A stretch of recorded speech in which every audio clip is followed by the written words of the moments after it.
Setting up our traditional clay furnace. It's bedded on clay. Of course, it's blocked, got fire brick inside.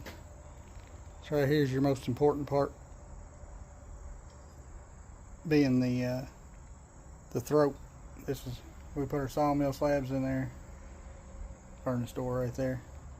Put our sawmill slabs in. You want this about 3 to 3.5 inches typically, and it slopes back off. We're still watering, doing our mud. Slopes back off and goes back up to the door, but it's got cutting edges in there. Mudded across.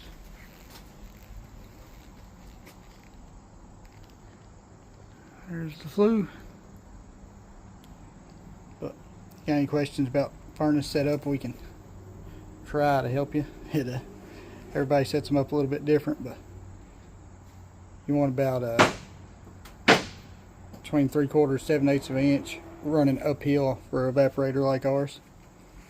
But that's the way they did it in old times. We do use a ceramic fiber evaporator gasket in between the mud and the pan nowadays, but